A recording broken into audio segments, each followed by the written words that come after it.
shop again. And today we're gonna be working on something a little different. I picked something up for cheap, like cheap. I picked this up. It's a 2013 Brutus HD PTO HVAC machine. I bought it for less than what a set of these doors would cost me. And that's the main reason I bought it. It is a running unit, and it has an Isol-EMR diesel, but it had no hydrostatic power because these are hydrostatic systems. They've got this neat little attachment on the front that you could put a snow blade, a broom, a mower, a bucket, pallet forks, a snow blower, because it does have a little PTO hiding down there. And it has been used, and it's definitely been used. But I have the mower, I have the broom, I have a bucket and a snow blade that came with it in the price of the machine. So I really can't go wrong with it there. But I figured out what's wrong with it, and it is about $100 part. And I've actually already got the main hydrostatic pump pulled out of it. So about a year ago, they put a hydrostat pump in this machine, and it's got about 100 hours on it since then. I'm like, the odds are the hydrostatic pump didn't go out. And the only reason they replaced the hydrostatic pump because the splines were a little wore, and it stripped out the coupler gear, which it conveniently did again. So I don't really know why it did that, but that's why it no moves. So the coupler gears are not that bad. They're about $100 and some odd. So I went ahead and picked one of them up and some hydraulic fluid for one of these. And I'm not in it too bad. I'm making a mess all over my pickup box tailgate here. But I'm gonna go ahead and put this on. You gotta measure it out at a certain length to engage the flywheel correctly. And I'm gonna go ahead and put some Loctite on the bolt and put some Loctite on the splines. Now I know that's probably not something you should do, but that might help fill in the void a little bit and help this not rock and start to strip out the splines.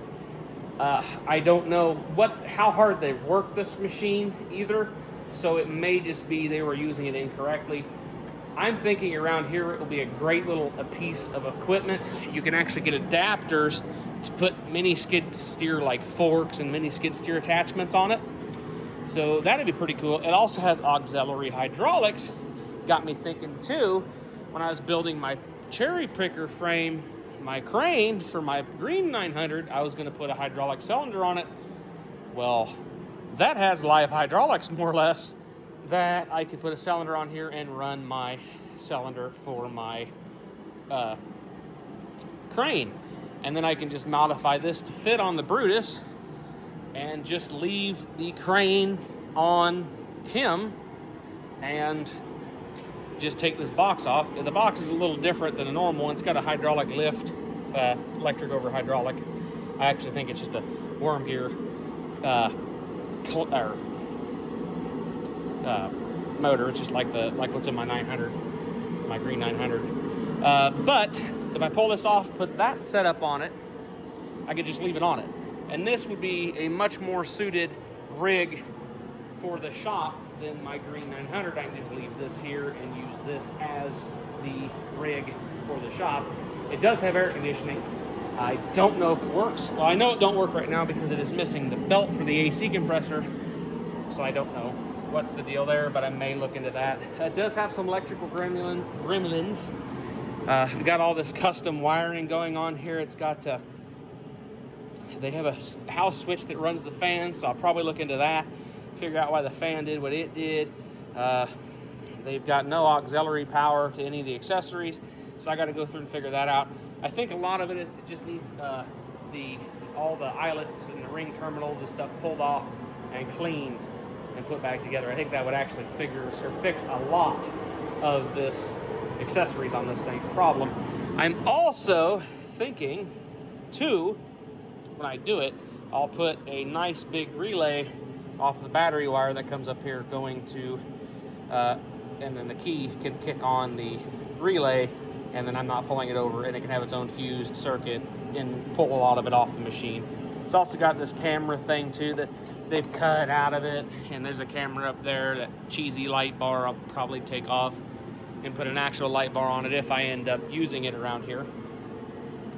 But yeah, so I think it'd be pretty handy. So I'm gonna go ahead and clean the splines off on this. I'm gonna go ahead and measure it out how it's supposed to be with, I got the shop manual. Put a little Loctite on this and get this torqued on here. I'm gonna clean them off, get that torqued on there with the Loctite, let it set for a bit, and then work on shoving it back down in the hole. It was not a real fun job to get out, but it is out. We get that all torqued in there, and I can try to get her back in. Then I'll get that bolted, and then it has a charge pump that bolts on the back of it. It has a coupler that goes in there. That's pretty much how I checked it too. I pulled the charge pump off it and noticed the shaft in there wasn't spinning.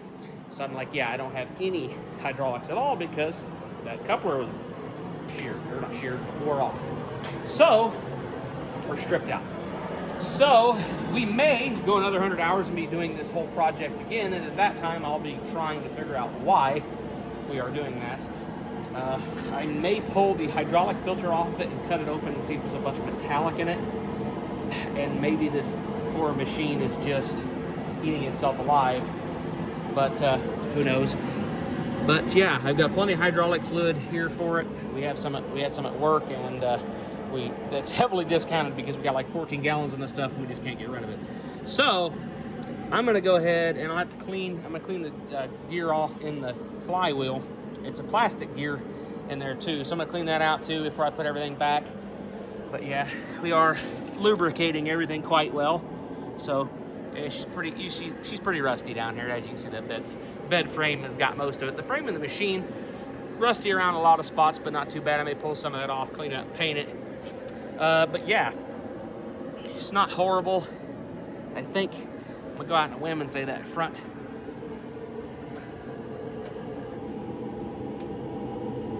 prop shaft is actually, the mute joints really aren't that horrible. So that's kind of impressive. But yeah, go ahead and clean that out, and yeah, go ahead and do that, and I'll cut you guys back on with a little bit more progress. Well, it has a brush on it now. I got it all put back together, and it worked. And I actually used it a little bit, took a little test run. I moved my pickup bed out with it.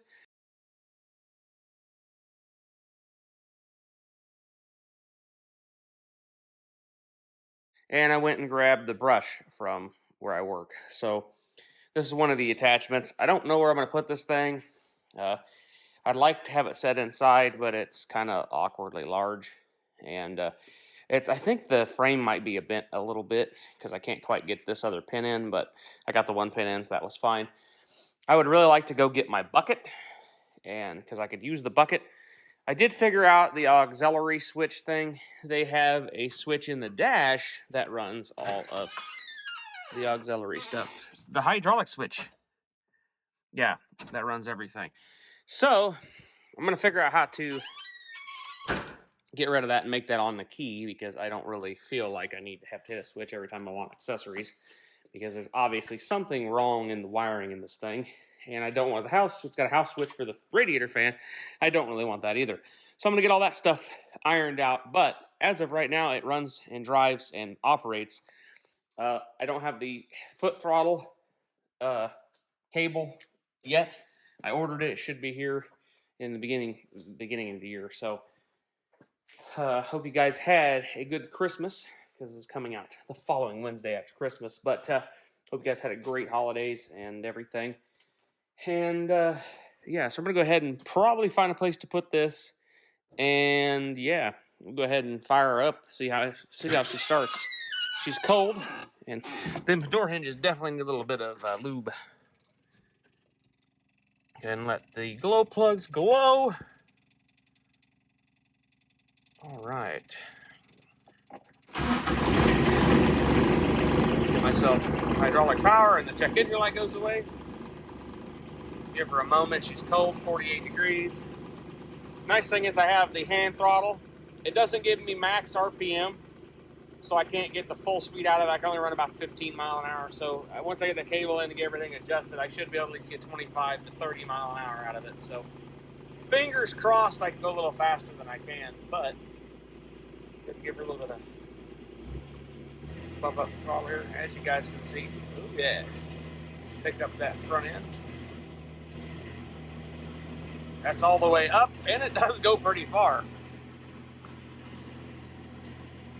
This thing rides so much better with weight in the front of it too, I've found. I've got the rest of the PTO, it's on the mower deck. So apparently they must have lost one of the PTO shafts, I don't know. But, you know, whatever. So I gotta figure out where I'm gonna put this thing. I may go around up front and move some stuff around, like I said, and put it up front. But I kinda wanna hook these hydraulic lines up and see if it will tilt. Because I think it setting straight would actually look a little bit better. Or not look a little bit better, but set a little bit better. So yeah, I'm gonna go ahead and do that, see if we can't make this thing work. I am gonna clean the fittings off a bit. Go ahead and brake clean and rag.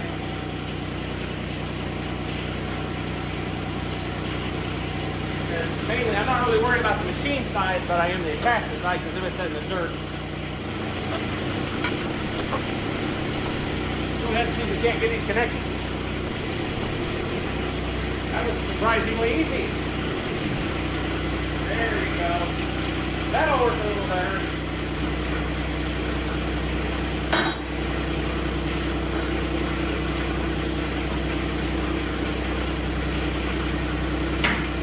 There. At least it won't be dragging on the ground now. So, let's back this thing up.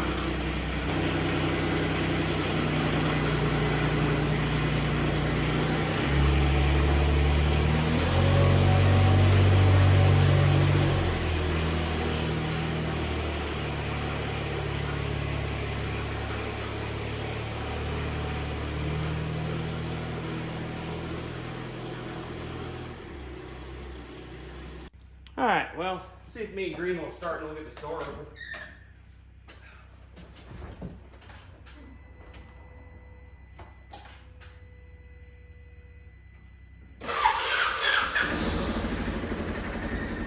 Like a glove.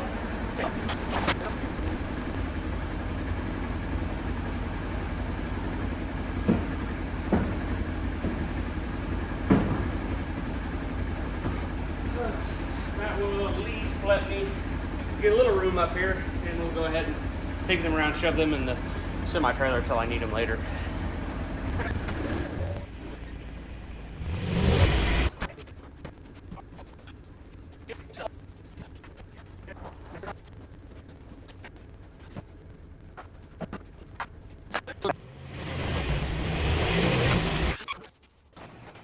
As you guys see, with a little bit of work, we made a machine that's kind of handy. I think I'm gonna go ahead and cut the video here. After you guys seen it work and function just a little bit, I'm gonna go ahead and, yeah, like I said, cut the video here and go make a spot for this thing. Gonna go get a four-wheeler off a trailer up in the front room, and we will proceed with whatever I proceed with. So yeah, we'll catch you guys in the next video. Like I said, hope you guys had a good holidays. Hope you guys have a great New Year's, and we'll catch you guys in the next one. Have a good rest of your day.